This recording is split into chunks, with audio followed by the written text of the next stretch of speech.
If I'd known I was about to meet the man who'd shatter me like bone china on terracotta, I would have slept in. Instead, I roused our florist, Mr. Sitwell, from his bed to make a boutonniere. My first consulate gala was no time to stand on ceremony. I joined the riptide of the great unwashed moving up Fifth Avenue.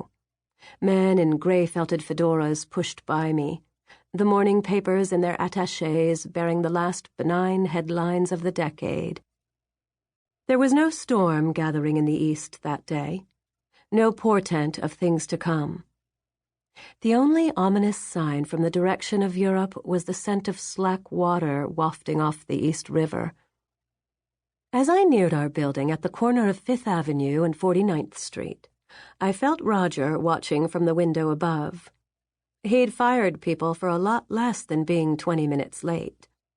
But the one time of year the New York elite opened their wallets and pretended they cared about France was no time for skimpy boutonnieres. I turned at the corner, the morning sun alive in the gold leaf letters chiseled in the cornerstone. La Maison Française. The French building, home to the French consulate, stood side by side with the British Empire building, facing Fifth Avenue, part of Rockefeller Center, Junior Rockefeller's new complex of granite and limestone. Many foreign consulates kept offices there then, resulting in a great stew of international diplomacy. "All the way to the back and face the front," said Cuddy, our elevator operator. Mr. Rockefeller hand-picked the elevator boys, screening for manners and good looks. Cuddy was heavy on the looks. Though his hair was already salt and peppered, his body in a hurry to age. Cuddy fixed his gaze on the illuminated numbers above the doors. "You got a crowd up there today, Miss Ferriday. Pia said there's 2 new boats in." "Delightful," I said. Cuddy brushed something off the sleeve of his navy blue uniform jacket. "Another late one tonight?" For the fastest elevators in the world, ours still took forever. "I'll be gone by 5. Gala tonight." I loved my job. Grandmother Woolsey had started the work tradition in our family, nursing soldiers on the battlefield at Gettysburg, but my volunteer post as head of family assistance for the French consulate wasn't work, really. Loving all things French was simply genetic for me. My father may have been half Irish, but his heart belonged to France. Plus, Mother had inherited an apartment in Paris where we spent every August, so I felt at home there. The elevator stopped. Even through the closed doors, we could hear a terrific din of raised voices.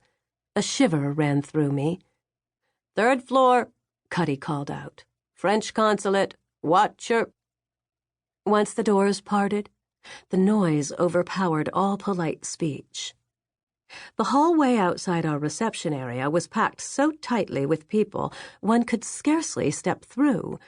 Both the Normandie and the Ile-de-France, 2 of France's premier ocean liners, had landed that morning in New York Harbor, packed with wealthy passengers fleeing the uncertainty in France. Once the all-clear horn signaled and they were free to disembark, the ship's elite streamed to the consulate to iron out visa problems and other sticky issues. I squeezed into the smoky reception area, past ladies in Paris's newest day dresses who stood gossiping in a lovely cloud of arpège, the sea spray still in their hair.